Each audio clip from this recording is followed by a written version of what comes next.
ಕಾಂತಿ. ಗಂಗಾ ಅವ್ರನ್ನ ರೇಣುಕಮ್ಮನವ್ರು ಮನೆಯಿಂದ ಹೊರಗಾಕಿದ್ದಾರೆ.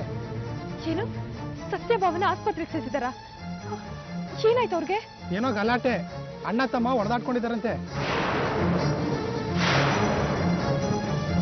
ಏನಿದು ಪುಸ್ತಕಗಳು? ಏನು ಅವಳನ್ನ ಮುಂದೆ ಓದಿಸ್ಬೇಕು ಅಂತಿದ್ದೀರಾ? ಏನ್ ಸಮಾಚಾರ? ಏನೋ ಅವ್ರ ಮದುವೆಗಿದ್ರೆ ಆಗ್ತೀರಾ ನೀವು? ಏನ್ ಮಾತಾಡ್ತಾ ಇದ್ದೀರಾ ನೀವು? ಯಾಕೋ ಕಂಡೋರ್ ಹೆಂಡತಿ ಮೇಲೆ ಕಣ್ಣು ಹಾಕೋ ಬುದ್ಧಿ? ಇಷ್ಟೊಂದು ತೆವಲಿದ್ರೆ ಹೋಗಿ ಮದುವೆ ಮಾಡ್ಕೋ. ನೋಡಿ, ಅಷ್ಟೆಲ್ಲ ಚೀಪಾಗಿ ಮಾತಾಡ್ಬೇಡಿ. ನನ್ನ ಉದ್ದೇಶ ಏನು ಅಂತ. ನಿನ್ನ ಉದ್ದೇಶ ಕಟ್ಕೊಂಡು ನಾನೇನಯ್ಯ ಮಾಡ್ಲಿ? ನೋಡು, ಇದೇ ಕೊನೆ ಸಲ. ಇನ್ನೊಂದು ಸಲ ಅವಳನ್ನು ಹುಡ್ಕೊಂಡು ಈ ಮನೆ ಹತ್ರ ಏನಾದ್ರೂ ಬಂದ್ರೆ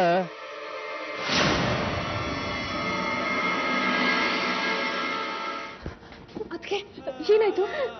ಕಾಂತಿ ಏನಾಗೋಯ್ತು ಕಡೆ. ಅಳ್ಬೇಡಿ ಅದಕ್ಕೆ. ಸತ್ಯವ್ರು ಹೇಗಿದ್ದಾರೆ? ನಂಗೆ ಗೊತ್ತಿಲ್ಲ. ಇದಕ್ಕೆಲ್ಲ ನಾನೇ ಕಾರಣ ಆಗ್ಬಿಟ್ಟು. ಇದೆಲ್ಲ ನನ್ನಿಂದಾನೇ ಆಗಿತ್ತು. ನಿಮ್ಮಿಂದಾನ? ಮತ್ತೆ ಪುಟ್ಟಣ್ಣ ಬಾವ ಹೊಡೆದ್ರು ಅಂತ ಹೇಳ್ತಿದ್ರಲ್ಲ? ಅದೇ ಆಗಿರೋದು. ಏನಾಯ್ತು ಗೊತ್ತಾ ಕಾಂತಿ?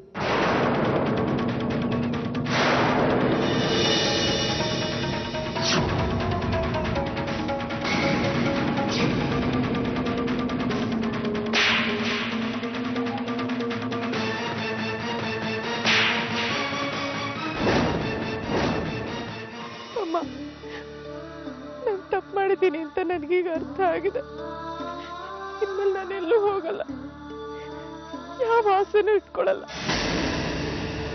ಆದ್ರೆ ನನ್ನ ಮನೆಯಿಂದ ಮಾತ್ರ ಹೊರಗಡೆ ಹಾಕ್ಬಿಡಮ್ಮ. ನೀನ್ ಹೇಳಿದ ಕೆಲಸ ಮಾಡ್ಕೊಂಡು ಬಿಟ್ಟಿರ್ತೀನಿ. ನಾನ್ ಹೇಳಿದ ಕೆಲಸ ಮಾಡೋದಿರ್ಲಿ, ಹೇಳ್ದೆ ಇದ್ ಕೆಲಸನ ಬೇಕಾದಷ್ಟು ಮಾಡಿದ್ಯಾ. ನಿನ್ ಸೇವೆ ನನಗ್ ಸಾಕು. ಎಲ್ಲಿಗ್ ಬೇಕಾದ್ರೂ ಹೋಗು, ಯಾರನ್ ಬೇಕಾದ್ರೂ ಮದ್ವೆ ಆಗು. ಏನಿದೆಲ್ಲ? ಗಂಗಾ ಗಂಡನ ಕಳ್ಕೊಂಡಿದ್ದಾಳೆ, ಹೊಸ ಜೀವನ ಕಟ್ಕೋಬೇಕು ಅಂತ ಆಸೆ ಪಡ್ತಿದ್ದಾಳೆ. ಅಯ್ಯ ಸಮಾಜ ಸುಧಾರಕ, ಇಷ್ಟೆಲ್ಲ ಮಾತಾಡ್ತೀಯಲ್ಲ? ನಿಮ್ಮ ಅಮ್ಮನೂ ಅದೇ ತಾನೆ? ಗಂಡ ಇಲ್ವಲ್ಲ? ಇನ್ನೊಂದು ಮದುವೆ ಮಾಡಿಸೋ.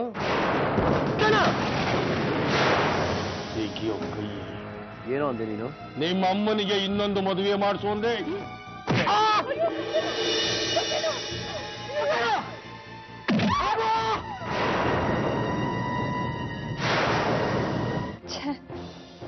ಈಗ ಸತ್ಯ ಅವರು ವಾರ್ಡಲ್ಲಿದ್ದಾನೆ.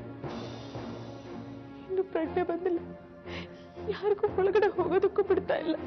ಅಯ್ಯೋ ದೇವ್ರೆ, ಇನ್ನೂ ಪ್ರಜ್ಞೆ ಬಂದಿಲ್ಲ ಅಂದ್ರೆ ನನಗೆ ಯಾಕೋ ಭಯ ಆಗ್ತಿದೆ. ಅದಕ್ಕೆ ಏನಾದ್ರು ಹೆಚ್ಚು ಕಮ್ಮಿ ಆದ್ರೆ ನಿನ್ನ ಮೇಲೆ ಬರುತ್ತೆ. ಪೊಲೀಸ್ ಕಂಪ್ಲೇಂಟ್ ಕೊಟ್ರೆ ಏನೋ ಮಾಡೋದು. ಅದಕ್ಕೆ ನಾ ಹೇಳ್ತಾ ಇರೋದು, ನೀನು ಅಲ್ಲಿ ಹೋಗಿ ಎಲ್ಲಾನು ಗಮನಿಸ್ತಾ ಇರೋ. ಯಾರು ಬರ್ತಾರೆ, ಯಾರು ಹೋಗ್ತಾರೆ, ಪೊಲೀಸ್ ಜೊತೆ ಯಾರು ಮಾತಾಡ್ತಾರೆ, ಅಲ್ಲೇನಾಗ್ತಿದೆ ಅನ್ನೋದು ನಿನಗೆ ಗೊತ್ತಾದ್ರೆ ಒಳ್ಳೇದು. ಅದಕ್ಕೆ ಕಣೋ ನಾನು ಹೇಳ್ತಿರೋದು, ನೀನು ಆಸ್ಪತ್ರೆಗೆ ಹೋದ್ರೆ ಒಳ್ಳೇದು ಅಂತ. ನಿನ್ಗೆ ಅವನ ಮುಖ ನೋಡೋಕೆ ಇಷ್ಟ ಇಲ್ಲ ಅಂದ್ರೆ ದೂರದಲ್ಲಿ ನಿಂತು ಗಮನಿಸ್ತಾ ಇರೋ. ಆದ್ರೆ ಇಂಥ ಪರಿಸ್ಥಿತಿ ನಿಭಾಯಿಸೋದು ತುಂಬಾ ಕಷ್ಟ. ಸತ್ಯನ ಈ ಸ್ಥಿತಿ ತಂದರು ಜೈಲಲ್ಲಿ ಕೊಳಿತಾ ಬಿದ್ದಿರ್ಬೇಕು. ಹಾಗೆ ಮಾಡ್ತೀನಿ. ಬೇಡ ಗಂಗಾ, ಕಂಪ್ಲೇಂಟು ಬೇಡ, ಏನು ಬೇಡ.